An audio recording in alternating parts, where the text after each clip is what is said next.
गली से भैया रोज निकले। एक दिन एक लफड़ा हुआ। एक दिन शाम को जब बहुत दिन बीत गए तो सासू माँ को समझ में आ गया कि अब तो बहू पक्की हो गई, अब ना देखे।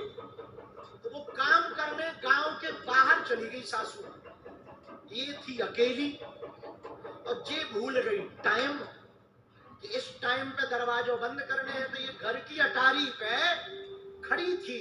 उसी समय हजारों गइयों को आता देखा और गौ धूली को उड़ता देखा।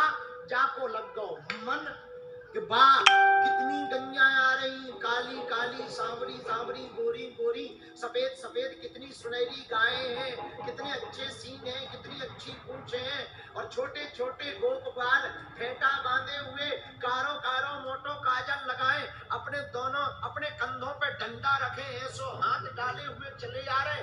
लेकिन जब तक ये देखी तब तक सामने जाकी नजर पड़ गई कारे कारे कन्हैया पर। एक नन्नो सो प्यारो सो छोरा, बाकी तिरछी चितवन है, मुस्कुरा तो भाव आ रहा है, शाम सुंदर है, पीतांबर पहन रखो है, फेटी बांध रखी है, मोर पंख लगा रखो है, बंसी बगल में बंधी हुई है, हाथ में लाठी लिए भयो है, बगल में बाजूबंद पहने हुए हैं, होंठ लाल लाल है, कजरारी अखियां हैं, लटके लटक रही हैं, घुंघराले बाल हैं, मुस्कुराहट बड़ी अद्भुत है, चितवन बड़ी चकोरमयी है, खींचने वाली मुस्कुराहट है। वह श्याम सुंदर की अटा छटा को देखकर ये अपनी छटा भूल गई, बावरी हो गई, पागल हो गई और मन ही मन सासू माँ को गाली बकने लगी कि वो तो कहती थी तांत्रिक है, जादूगर है, अरे ये तो साक्षात ठाकुर है।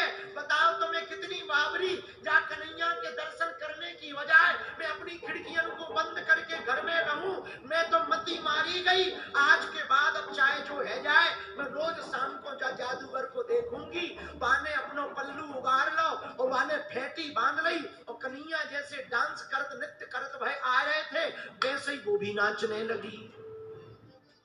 अब लगी नाचने, इतने में सासू माँ आ गई। सासू माँ ने देखा नृत्य कर रही है, सासू माँ बोली बहू, ये बोली भगो, धक्का दे दिया, सासू माँ गिर गई, फिर उठी, बहू क्या हुआ?